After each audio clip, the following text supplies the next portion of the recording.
eu quero que você abra a sua Bíblia. E é muito comum nós projetarmos muitas coisas no início do ano. Nós estabelecemos alguns alvos, ou seja, aonde nós desejamos chegar. Nós estabelecemos algumas metas e vamos aplicar aqui como prazo que eu pretendo chegar onde eu desejo. Nós vamos montando uma estrutura, esperando que coisas promissoras, que nos levem à prosperidade, às realizações, a transformações, que elas venham acontecer na nossa vida. A primeira coisa que eu queria que você entendesse é que se você decide não agir, ou você abre mão ou diminui a intensidade dos seus sonhos, ou você aumenta a sua capacidade de habilidades. A escolha é sua. Ou você vai diminuir, né, o seu prognóstico, a sua perspectiva para 2021, ou você vai aumentar o seu afinco, a sua dedicação, aquilo que você planeja fazer para que os seus sonhos se tornem realidade.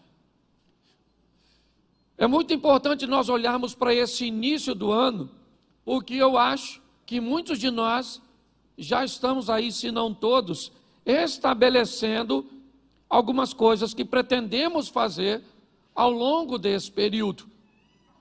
Nós aprendemos aqui no projeto Recomeçar, e este é o ano do recomeço, a possibilidade de você fazer novamente, porém agora de uma forma assertiva.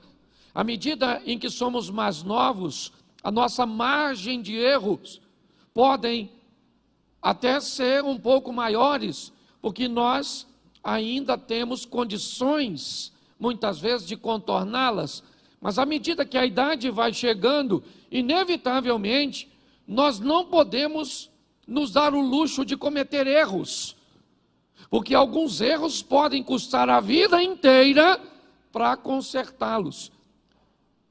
E forças e dedicação que deveriam ser canalizadas para a realização de projetos futuros, acabam sendo realizadas ou canalizadas para corrigir questões do passado.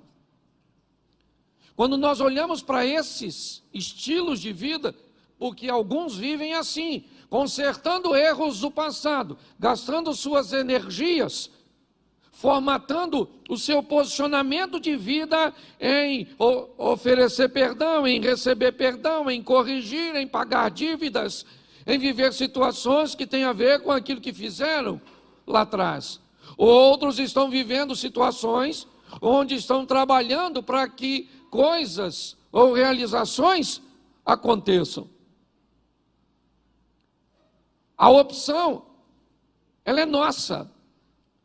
Nós é que decidimos o que nós vamos fazer.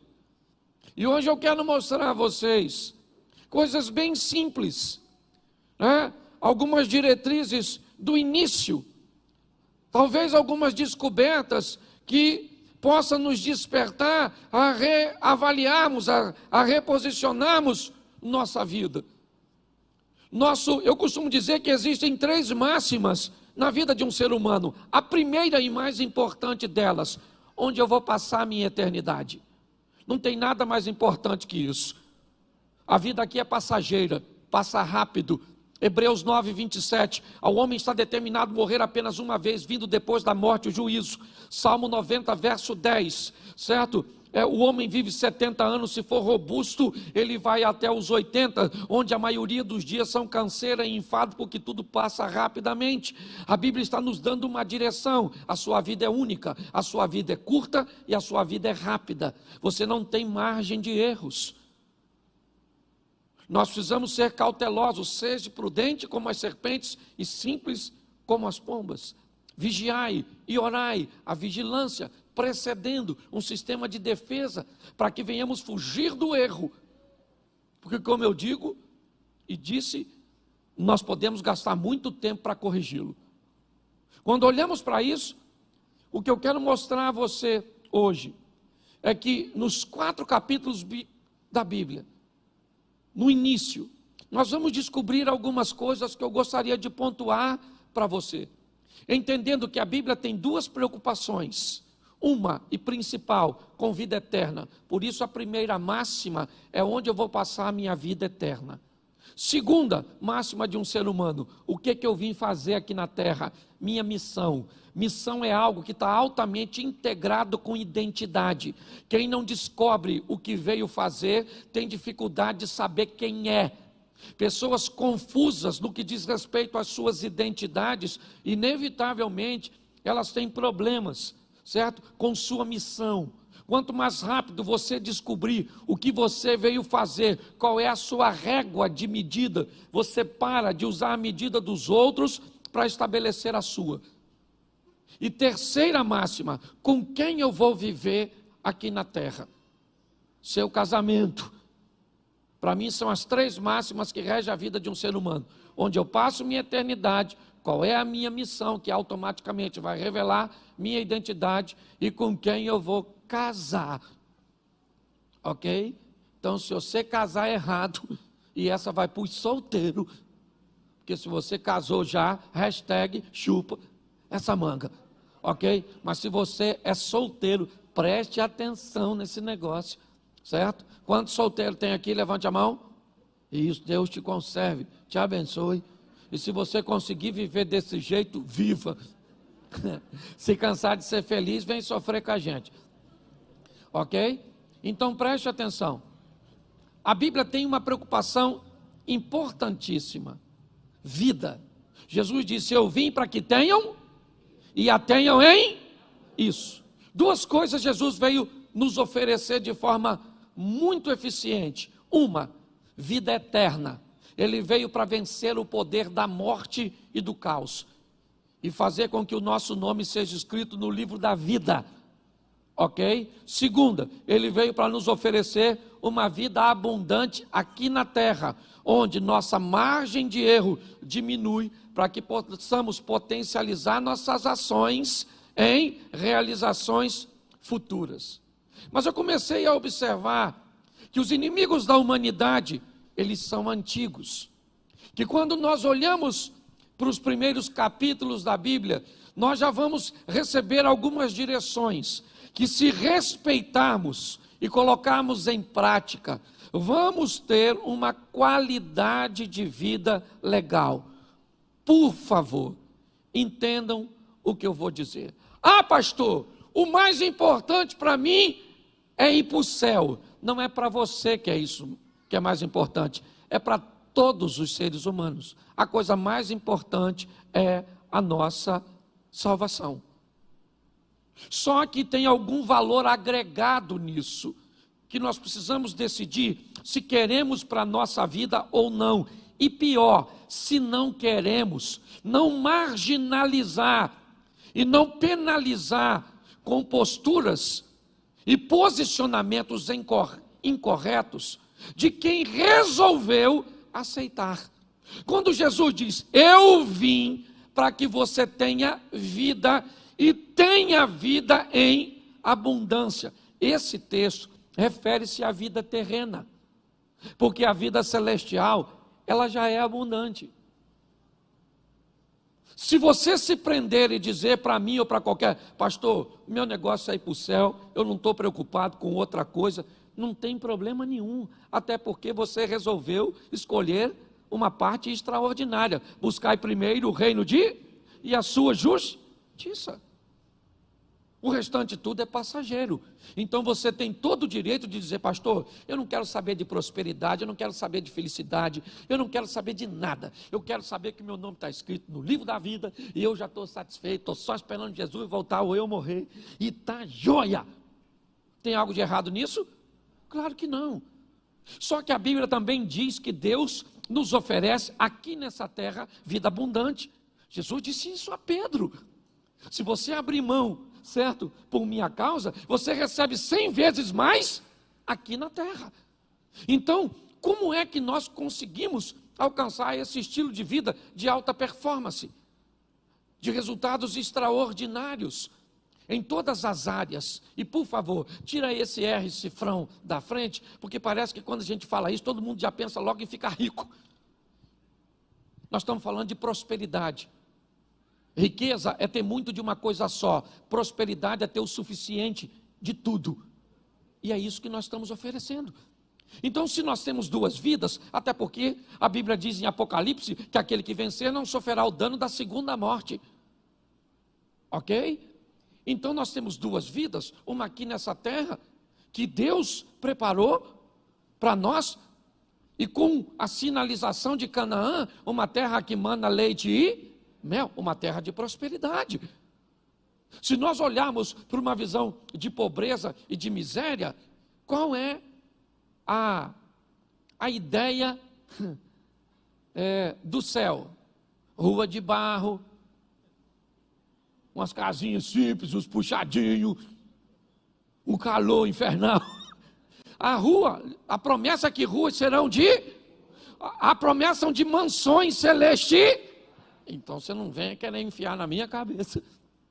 Uma visão pequena, você pode enfiar na sua e eu vou respeitar. Agora não tenta colocar na de todo mundo. Nós expomos a palavra e já já você vai entender o que eu estou querendo dizer.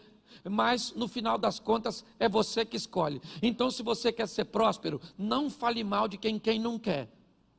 E se você não quer ser próspero, não fale mal de quem está nadando de braçada. Ok?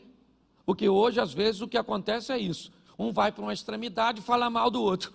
É igual o tradicional falar mal do pentecostal. Já viu? Tem aquele pessoal que não acredita no Espírito Santo, não acredita nos dons, não acredita em cura, não acredita em anjo, não acredita em nada. Aí ele mete o sarrafo na turma que vê bola de fogo, caneta de fogo, que acredita nas línguas, nos dons e na cura. Em contrapartida, o outro diz que essa igreja que não acredita nada disso não é nem igreja, é sorveteria. O que é isso? Um ambiente que leva as pessoas a viver numa extremidade. E não é isso. Nosso propósito aqui é direcionar você. Então, se você olhar um pouquinho mais de cuidado, e depois você pode olhar em casa, Gênesis 1:1. Vamos começar do começo.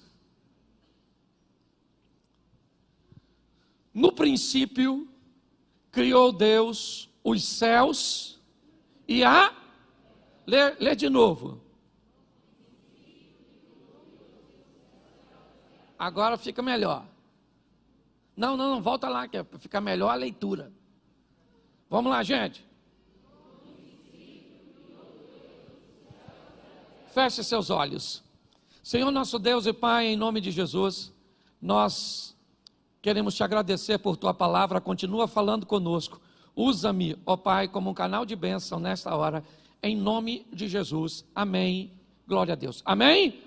Preste atenção, porque aqui nós já vamos ter, no capítulo 1, a direção de como o homem deverá viver.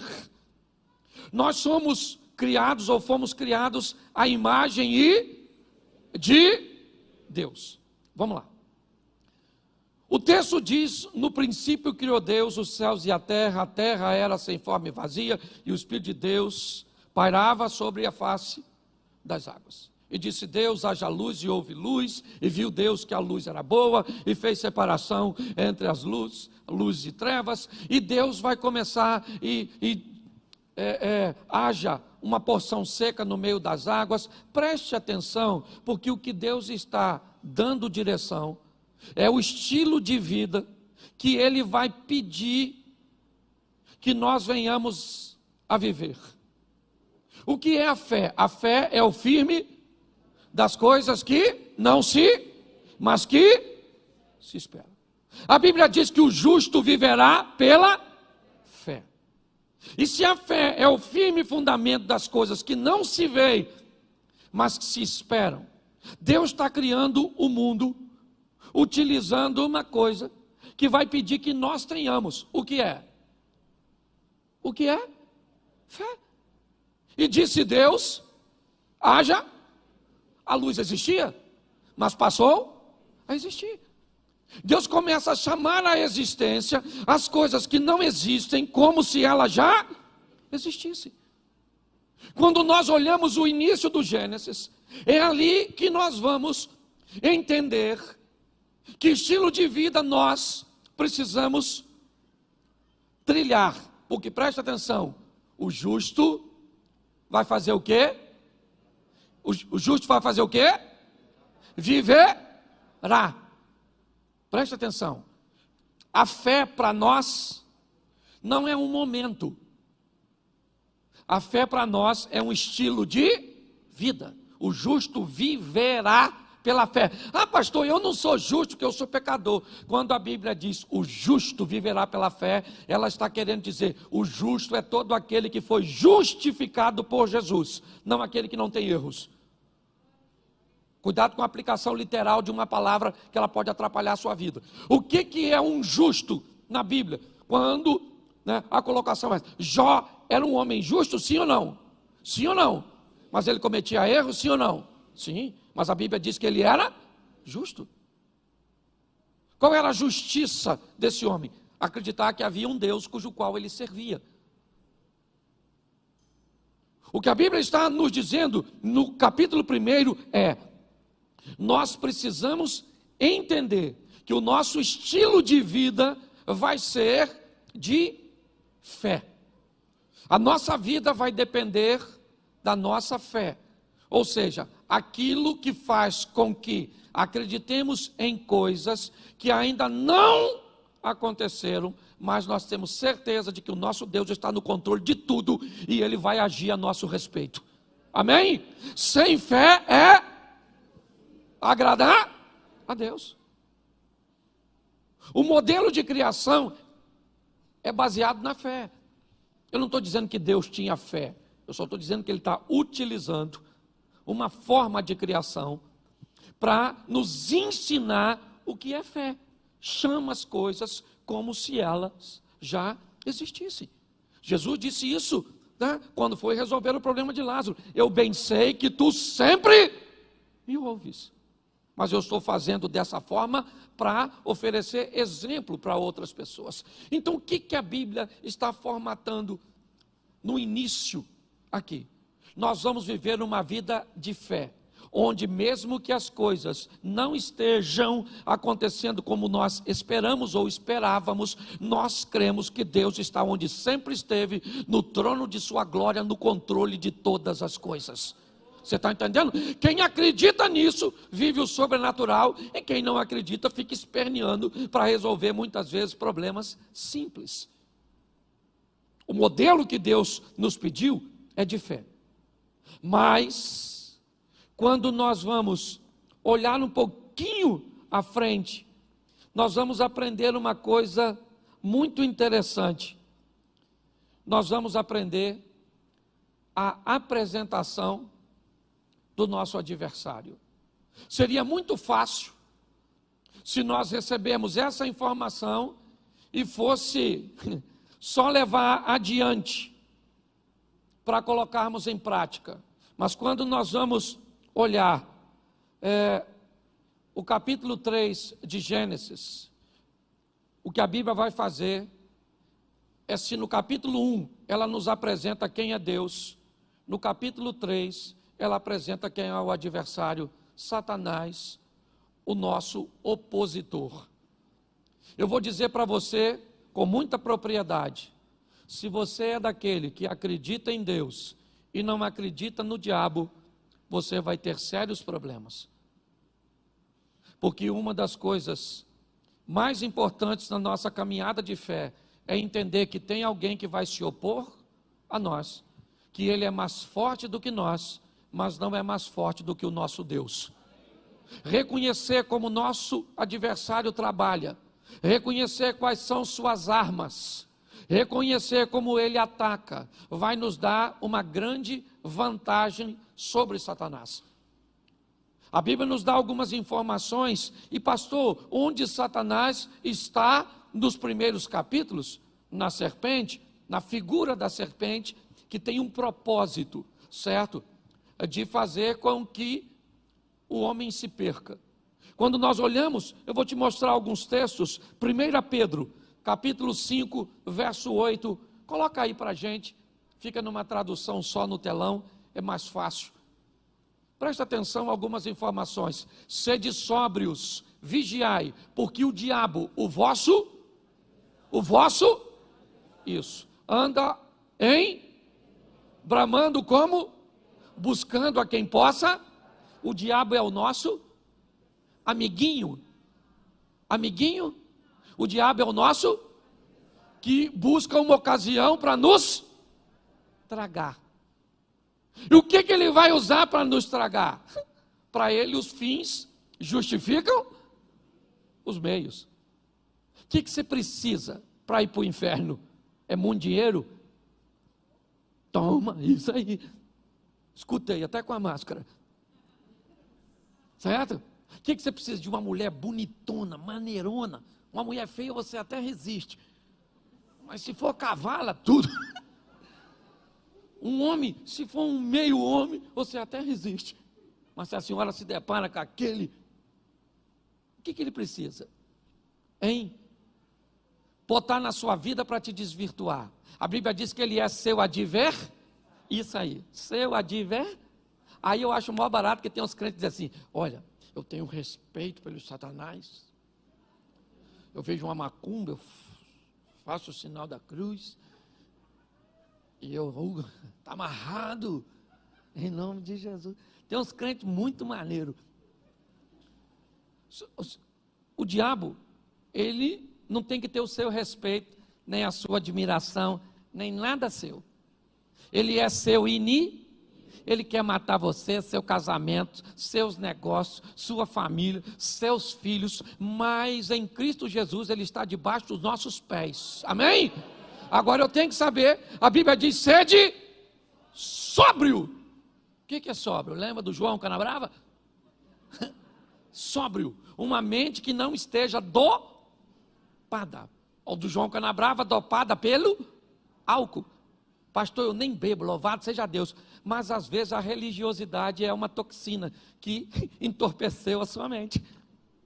Às vezes a ignorância é uma toxina que entorpeceu a sua mente.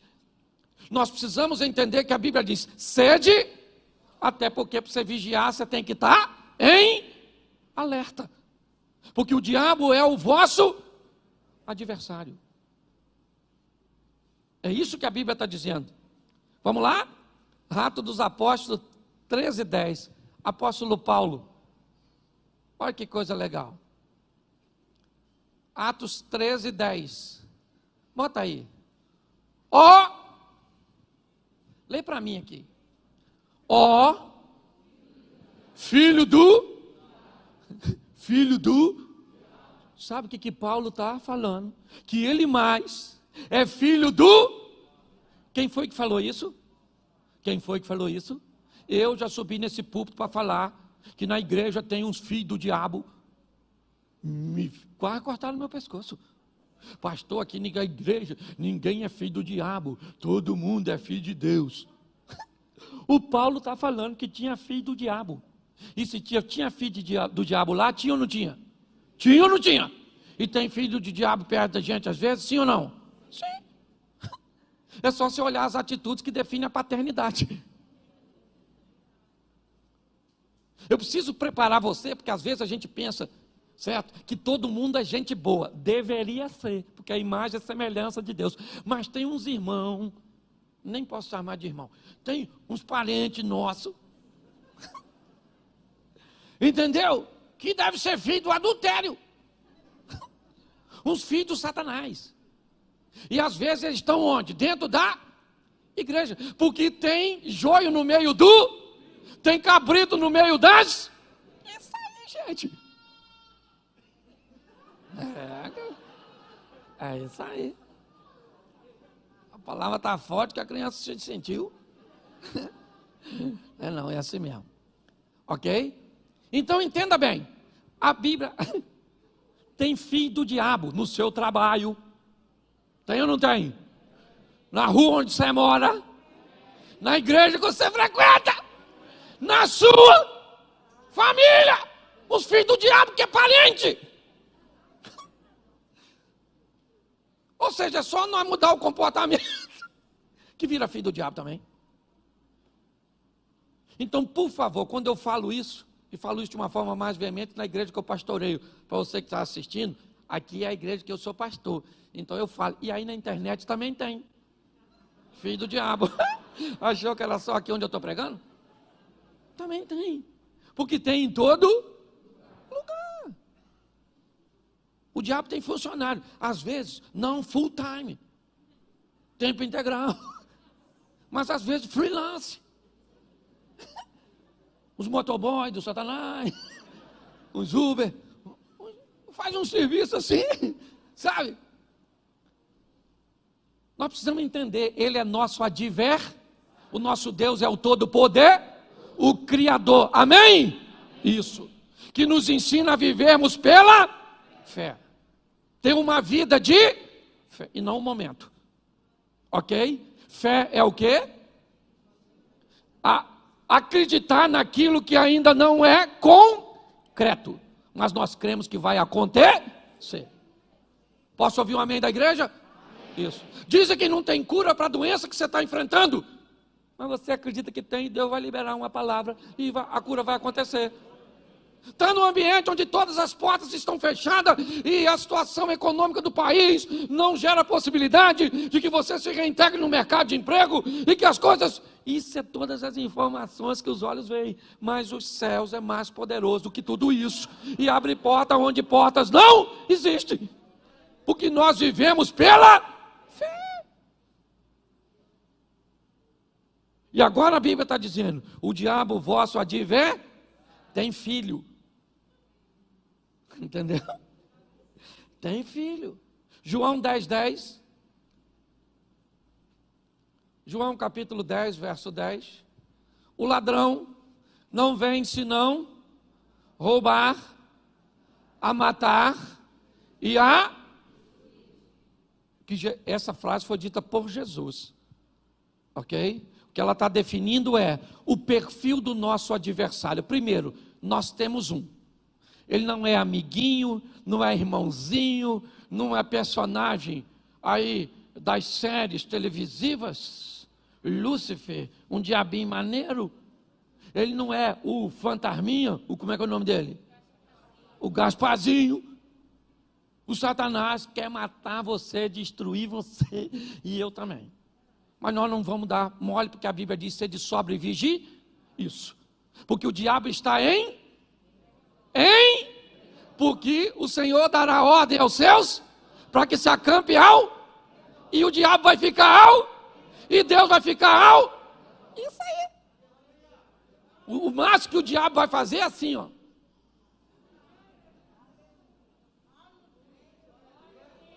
Olhar você viver o extraordinário na presença de Deus e cercado pelo Senhor. É isso. Não dá mole, porque se você for lá fora, ele te arrebenta. Quem já foi sabe. Volta tudo ferido. Eu tenho um cachorro lá no meu sítio que está atravessando esse problema. O Lourinho. Lá no sítio tem comida, tem segurança, tem tudo. Tem espingarda, nós tem, para espantar. É de chumbim, mas tem. O Lourinho foi lá na mata. Se meteu com o bicho. O bicho arrebentou. Hoje tive que mandar botar uns remédios nele, aqueles que arde. Quase chorei enquanto eu estava tomando banho para vir para a igreja. De tanto que ele chorou. Mas no final eu fiquei com pena do Lourinho, não. Que eu pensei, Lourinho é um otário. Lá na mata tem filho do diabo. Arrebentou meu cachorro. Quem quiser ver, pode ir lá, não estou contando história não. Lourinho está lá, amuado. Eu não posso nem falar onde é que feriram ele. Que senão vai ficar mais feio ainda. Então a função do diabo é destruir a nossa vida. Roubar, matar e destruir. Mas ele está porque Deus está e se Deus é por nós, isso é bonitinho de falar. O negócio é agir para que isso entre em cena. Sabe o que o diabo disse para Deus quando Deus perguntou: tem de vista o meu servo Jó? O diabo: tenho, de longe, porque o Senhor não deixa eu mexer em nada dele. Olha o que o diabo está falando. Esse cara vive de um jeito onde seus anjos acampam ao redor dele, e eu não tenho como entrar. Nossa casa vai ser desse jeito esse ano, nossos negócios vão ser desse jeito esse ano, nossa igreja vai viver assim esse ano, amém? Isso. Agora, isso não se conquista com isso, isso só se conquista com isso. É de joelho que nós trazemos a presença de Deus para a nossa vida e para a nossa casa. Deus está apresentando o nosso adversário. Ele tem filho? E ele quer o quê? E destruir. Amém? Amém? Então, mas vamos aqui agora para algumas armas que nós temos que enfrentar ao longo da nossa caminhada cristã. Ela também está no terceiro capítulo, porque no capítulo 1 e 2 nós vemos a criação. Deus chamando a existência, criando todas as coisas, certo? Mas no capítulo 3, nós recebemos inicialmente de forma prévia a exposição do nosso adversário. Mas quando nós vamos olhar o que eles enfrentaram no Éden e como agiram, é bem semelhante ao que nós vivemos hoje. Eu acho que vale a pena dar uma olhada. Uma das coisas que o casal que originou a humanidade enfrentou, que nós enfrentamos de uma forma muito veemente, Gênesis capítulo 3, verso 6. Preste atenção. E vendo a mulher que aquela árvore era boa para se comer, e agradável aos olhos, e árvore desejável para dar entendimento, tomou do seu fruto e comeu, e também deu ao seu marido, e ele comeu com ela. Preste atenção, deixa o texto aí, por favor. Primeira coisa que eles enfrentaram como oposição, ainda é o que nós enfrentamos até hoje, e que tem derrubado muitos de nós: o desejo pelo proibido. Eva, a mulher, olha para uma árvore e se sente atraída por ela. Aquela árvore era um local proibido, mas ela se sente atraída por aquilo que é proibido. Esse não é um problema de Eva, esse é um problema que a humanidade enfrenta o tempo inteiro. Você vai ter que lidar com Davi, o homem segundo o coração de Deus, desejando o proibido. Você vai ver reis perdendo seu reinado porque desejaram coisas que lhe eram proibidas. Quando nós olhamos para essa situação, ela ainda é o nosso inimigo hoje. Grande parte dos problemas que temos está condicionado no desejo que temos pelo proibido. Se nós entendermos isso, como vamos nos comportar mediante aquilo cujo qual Deus nos proibiu, isso define fracasso ou sucesso da nossa caminhada cristã. Muitos dizem que os desejos que eles nutrem pelo proibido são mais fortes do que eles, mas isso é mentira, porque a Bíblia diz que a tentação nunca será maior que o poder do escape. Então, se você quer dizer para mim que o seu desejo por sexo, por drogas, pelo que for que te separa de Deus, é mais forte do que o poder de Deus na sua vida, talvez simplesmente pelo distanciamento que você estabeleceu de Deus. Desejo pelo proibido. E muito pior do que é o desejo, é como as pessoas se comportam depois de descobertas. Acã, ele tem desejo pelo proibido, uma capa, o ciclo, as taças. Ele pega e esconde, porque o proibido precisa ser feito escondido. Pastor, como é que eu sei que alguma coisa é proibida? É simples, é só você olhar se existe luz para que ela seja exposta. Por que muitas pessoas escondem seu aparelho telefônico?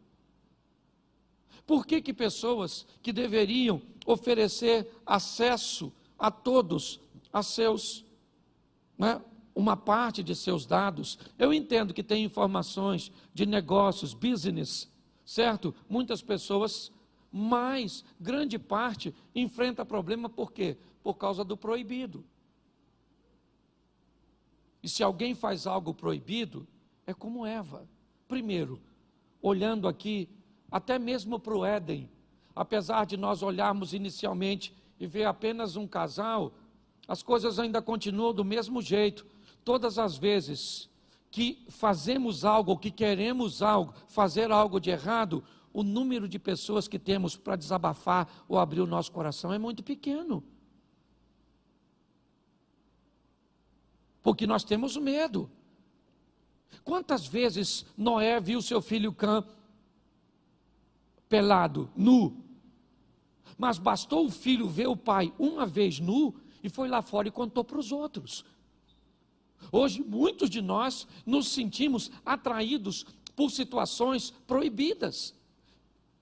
Que se tivéssemos alguém para desabafar, para orar por nós, ou para nos indicar muitas vezes um profissional, porque tem situação que ela é tão absurda, que precisa de um profissional para oferecer uma ferramenta que possa ajudar essa pessoa a sair dessa situação.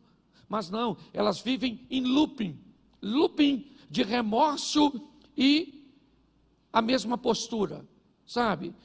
Eu me masturbo, mas eu me arrependo, ou melhor, eu tenho remorso, eu olho para a pornografia, mas eu faço isso, mas o que eu tenho é isso, é um looping que sempre me devolve a prática anterior, cuja qual eu aparentemente não consigo me libertar. O que é isso? O desejo pelo proibido. É um inimigo que nós vamos ter que lutar basicamente o tempo inteiro. Segundo inimigo que nós vamos enfrentar e que eles enfrentaram, coloca aí o verso 10, ainda do capítulo 6.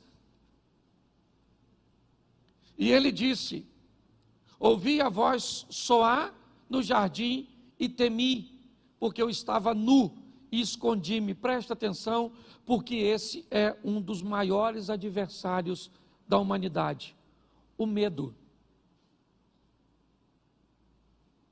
O medo. Com a chegada do pecado, o homem diz: eu ouvi a tua voz, e por que eu me escondi? Porque eu tive medo. Em algumas traduções, está escrito até assim, Deus perguntando para Adão: e quem te ensinou a ter medo? Porque não fui eu. Eu criei o mundo debaixo da fé, fazendo com que chame à existência as coisas como se elas já existissem. Estabeleço toda uma estrutura, e agora você vem dizer para mim que está com medo? E é isso aí. Eu estou com medo de sair, eu estou com medo da violência, eu estou com medo do dinheiro faltar, eu estou com medo de ser dizimista, eu estou com medo de casar, eu estou com medo de ter filhos, eu estou com medo de não arrumar emprego, eu estou com medo disso, eu estou com medo daquilo. Nós vemos hoje como nunca o medo. Um dos nossos parentes e companheiros mais próximos. Você vai entrar num elevador, você entra, quando ele abre, alguém olha para você e define se vale a pena entrar no elevador que você está ou não. Com medo, medo, medo. Hoje muitas pessoas ainda vivem enfrentando os mesmos inimigos do Éden. O desejo pelo proibido, certo? O medo ainda é um dos nossos grandes adversários. Você quer outro? Coloca aí o versículo 7, volta um pouquinho. Então foram abertos os olhos de ambos, e conheceram que estavam nus, e coseram folhas de figueira, e fizeram para si aventais. Preste atenção, porque esse é um texto que nós precisamos ter muito cuidado quando olharmos para essa expressão nu. Porque se nós formos olhar isso, nós temos tribos indígenas e uma série de situações onde pessoas andam nuas e não tem nenhum tipo de constrangimento. Mas me parece que esse texto tem uma informação preciosa. É dizer que este casal cometeu um erro e vai tentar consertar por si mesmo, para tentar cobrir aquilo que tinham feito, e aqui representado na nudez. Eles vão coser, eles vão fabricar, certo? Vão preparar alguma coisa que pudesse cobrir a sua nudez. Ou seja, o que nós aprendemos aqui, que é um erro grave, tentarmos resolver coisas cujas quais nós não temos poder. Ah, pastor, eu não acredito nesse negócio de Jesus Cristo salva.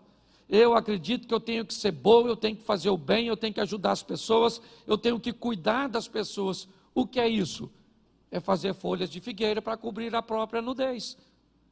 É tentar resolver um problema que só Deus pode resolver, e eu vou te mostrar isso mais à frente, mas tentando resolver por si mesmo. Tem coisas que você é capaz de resolver, tem perdão que você é capaz de liberar, tem mágoa que você é capaz de equacionar, mas tem coisas que só o Espírito de Deus tira do seu coração.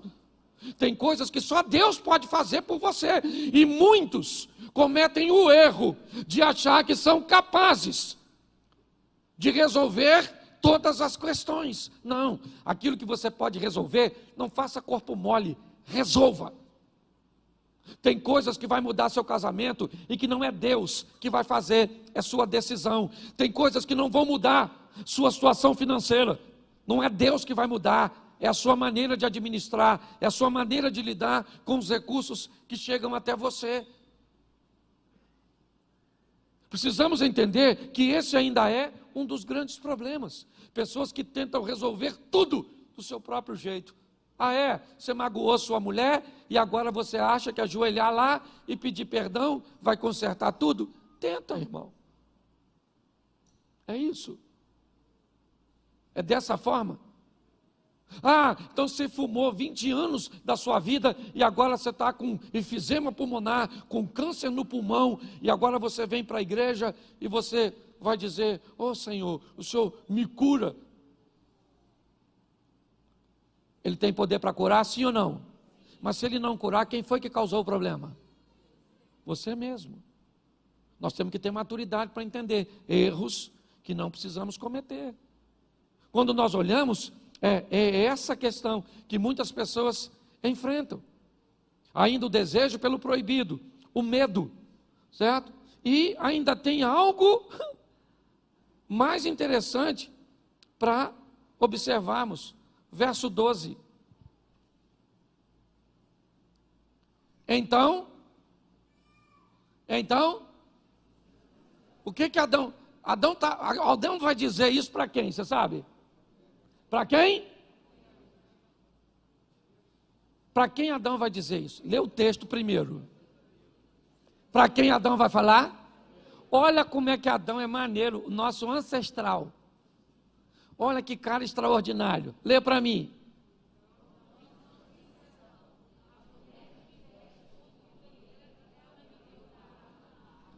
O Adão acabou de botar a culpa dos seus problemas em duas pessoas. Primeiro em Deus. E segundo, na dona Eva. O que é isso, pastor? Isso é um adversário que nós enfrentamos há muito tempo. Omissão de responsabilidade. Por que você não tem dinheiro?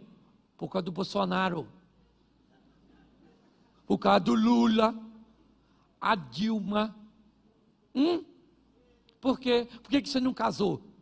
Porque está todo mundo virando gay. Por que pensa aí. A culpa, por que você divorciou? Porque a culpa era da sua mulher.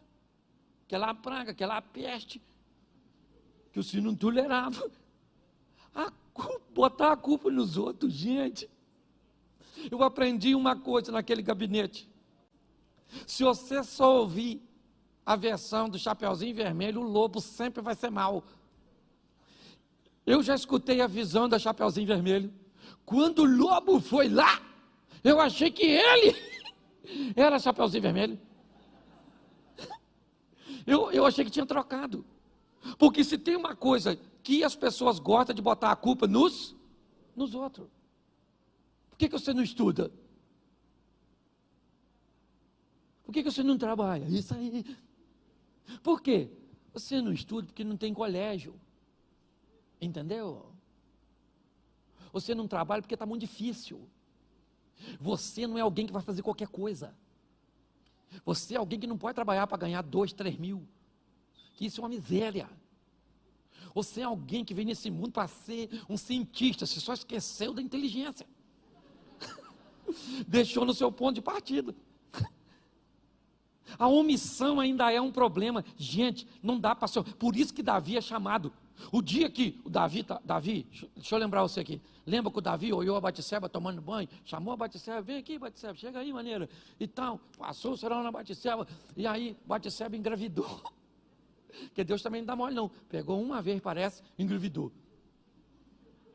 Sabe o que ele fez com o marido da mulher que ele engravidou? Mandou matar. Quem é esse cara? O Davi da Bíblia. O do gigantinho. Acabei de acabar com a reputação dele para você. Tem policial aqui que ele já estava preso. Aí Deus mandou Natã. Olha que Deus foi Natã, nem foi Nagol. Deus foi lá Natã e falou: Natã, dá um pulinho lá na casa do Davi, que eu tenho umas paradas para resolver, uma resenha para resolver com ele. Você vai lá e vai falar com ele que ele adulterou e matou o cara. Davi foi, Natã falou: o cara vai me matar.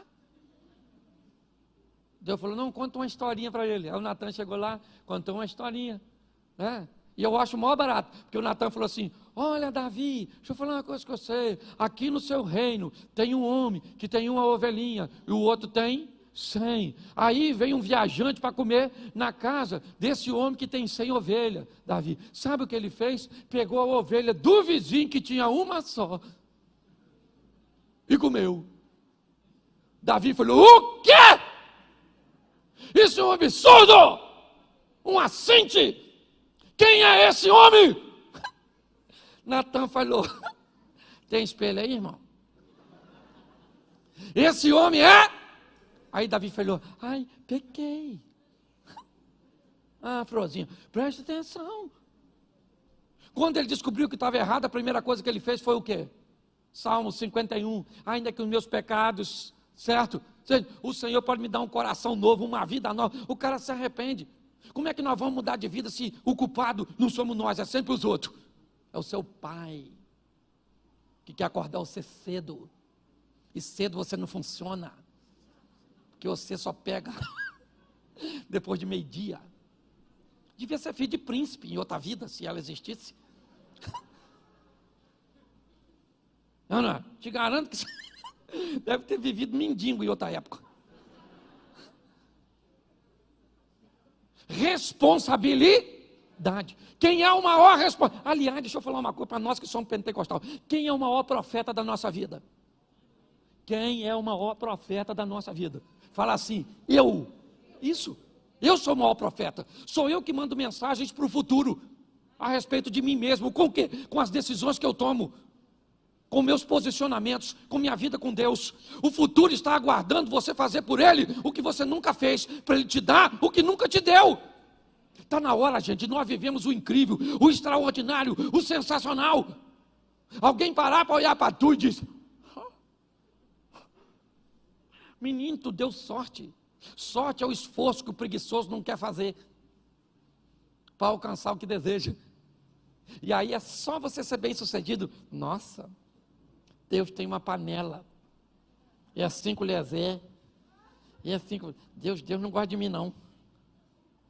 Não, quem não gosta de você provavelmente é você mesmo. Aí o outro esse dia falou comigo assim: pastor, eu não concordo, porque olha só, tem gente que já nasce hoje, o pai dele pode dar um carro para ele, e outros levam a vida inteira para conseguir comprar um carro. É verdade ou não?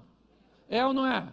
Mas aí eu pergunto a você: o que o avô desse camarada fez, que hoje pode dar um carro para o filho? Talvez o que o seu avô não fez. Então, se você quer falar mal de Deus, se você quer falar mal de alguém, não fale dos outros nem de Deus, fale dos seus parentes. Meu avô era uma praga que não quis trabalhar. E hoje eu estou só... Mas quer botar a culpa em Deus. Nós precisamos levar a nossa vida, né, para um outro nível. E aqui, um outro problema que nós temos que enfrentar, gravíssimo. O problema, ainda está no capítulo 4 só de Gênesis. Olha só, se não bastasse, deixa eu recapitular aqui para você não esquecer. O desejo, me ajude aí, o desejo, a tentativa de resolver sem Deus. O medo, a omissão, ainda tem um negócio que nós temos com uma facilidade tão grande. O que é? Inveja. Você tem?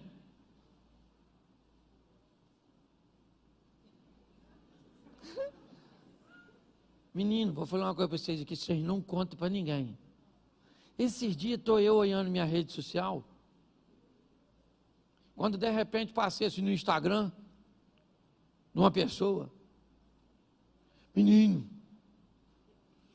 mas ela tinha tanto comentário numa foto, aí eu botei numa minha.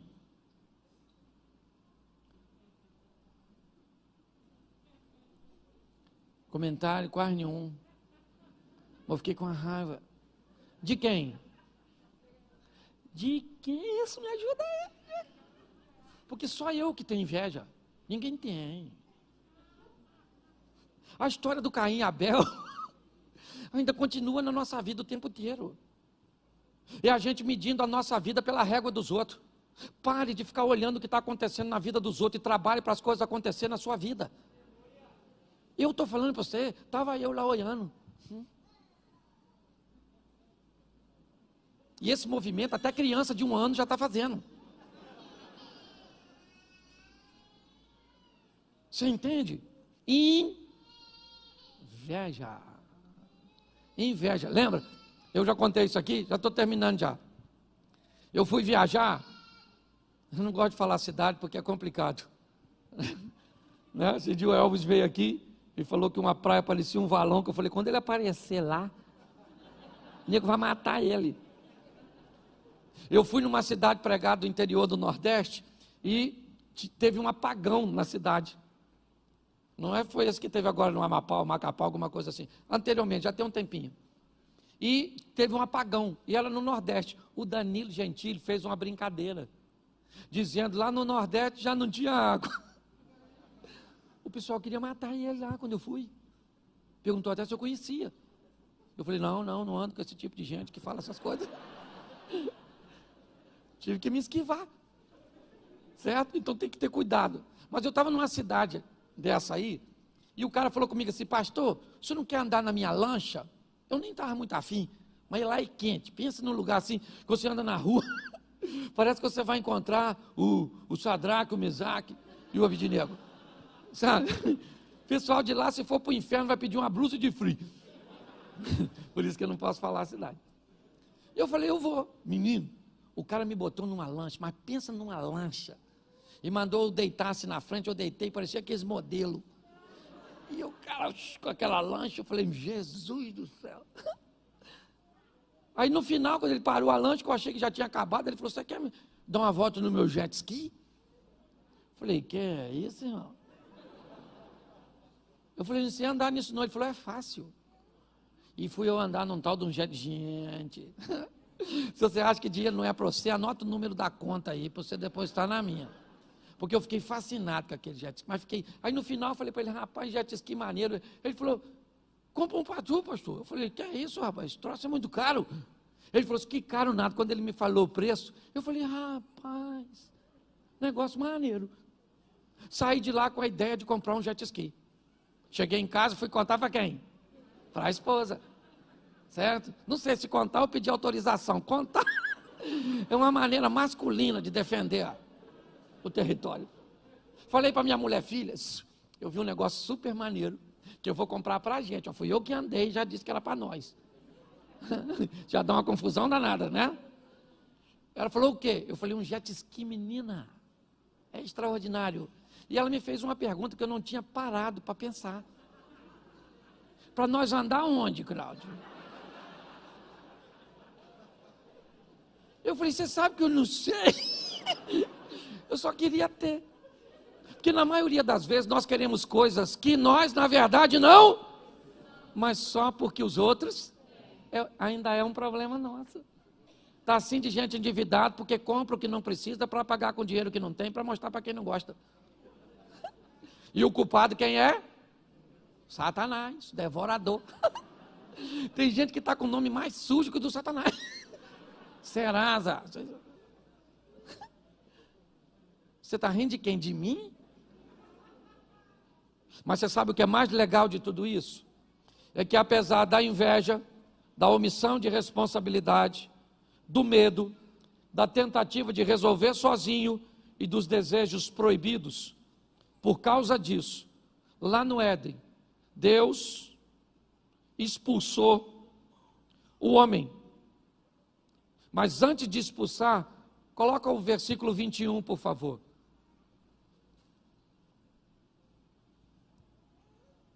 E fez o Senhor Deus a Adão e a sua mulher, fez o quê? E essa túnica era de quê? Era de quê? Isso. Para que Deus fizesse isso, ou para que isso acontecesse, o que teve que acontecer? Um sacrifício. Para que as coisas fossem corrigidas, Deus vai tirar o homem do Éden, sim ou não?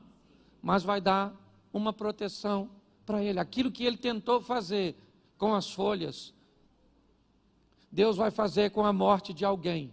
Na verdade, na tipologia, quando nós estudamos isso, aqui nós temos um tipo de Cristo. Alguém morrendo para oferecer uma cobertura, né? Ou alguém inocente morrendo para que alguém fosse perdoado. Por quê? Por causa do verso 23. Olha o que diz o texto agora. Depois de fazer as túnicas, o Senhor Deus, pois, o lançou fora para lavrar a terra de que fora. Preste atenção, o homem precisava ser expulso, porque Deus é justo. Justo. E Deus expulsa o homem, põe o 24. E havendo lançado fora o homem, pôs querubins ao oriente do jardim do Éden e uma espada inflamada que andava ao redor para guardar o caminho da árvore da... Preste atenção, o homem foi expulso, porém vestido.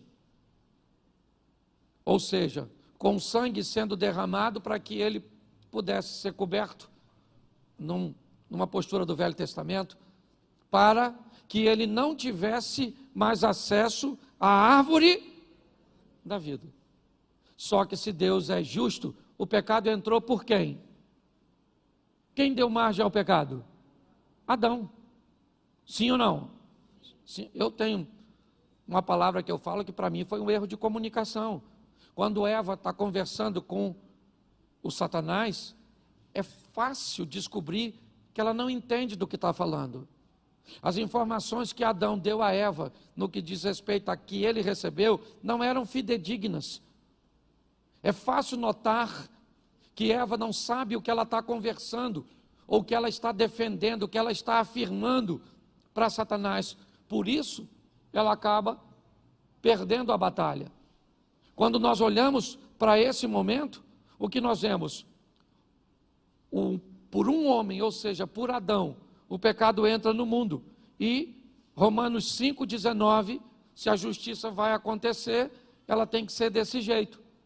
Romanos 5,19, porque como pela desobediência de um só homem, muitos foram feitos pecadores, assim pela obediência de muitos serão.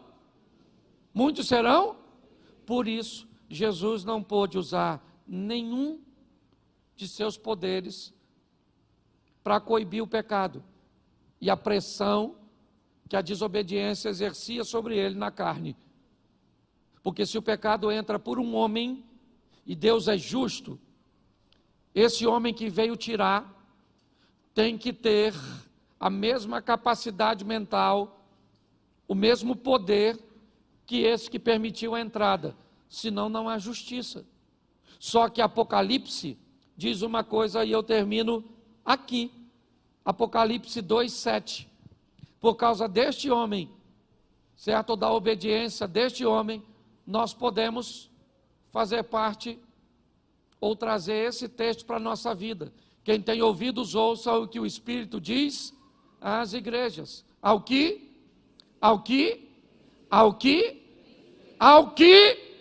não é ao que empatar, não é ao que perder, não é ao que fazer corpo mole, é apenas para uma classe. E qual é a classe? O dos vencer. Ao que vencer, vai comer no meio a árvore que hoje está guardada por uma espada inflamada. Por causa de Adão, perdemos o direito, mas em Cristo recebemos novamente a oportunidade. Eu queria que você saísse daqui hoje com essa palavra no seu coração, porque eu sei que a Bíblia me diz que quando eu prego, pessoas que me ouvem recebem como um solo à beira do caminho, outros recebem como um solo com pedras, outros recebem com um solo de espinhos e outros recebem em terra boa. Se eu usar isso por proporção, o que a Bíblia está dizendo na parábola do semeador é que quando eu lanço uma semente, apenas 25% dela será proveitosa inicialmente. Pessoas espinhosas ou com espinhos terão que ter, ao longo da caminhada, os cuidados da igreja, o nosso cuidado, para que elas possam, esses espinhos sejam removidos, as pedras, ou esse solo compacto, onde acaba o culto, você vai embora e as suas preocupações tiraram sua atenção, o seu celular tirou sua atenção, o amigo que está do seu lado tirou sua atenção. Nós lidamos com tudo isso. Por quê? Porque o diabo é o nosso adversário. Por quê? Porque o diabo tem filhos. Por quê? Porque ele veio roubar, matar e destruir. Mas nós recebemos de Cristo e em Cristo o poder para vencer. Só que ele é opcional. A mensagem é para todos, mas não é para todo mundo. A vitória é para todos, mas não é para todo mundo. Porque todos ouvem, mas nem todo mundo recebe e toma o posicionamento. Que esse seja um ano de recomeço para você e para a sua história em todos os segmentos. Porque todo aquele que invocar o nome do Senhor será salvo. Como, pois, invocarão aquele em quem não creem? E como crerão naqueles de que não ouviram? E como ouvirão, se não há quem pregue? E como pregarão, se não forem enviados? Como está escrito: quão formosos os pés dos que anunciam o evangelho de paz, dos que trazem alegres novas de boas coisas. Mas nem todos têm obedecido ao evangelho, pois Isaías diz: Senhor, quem creu na nossa pregação? De sorte que a fé é pelo ouvir, e ouvir pela palavra de Deus. Romanos capítulo 10, versículo 13 ao 17.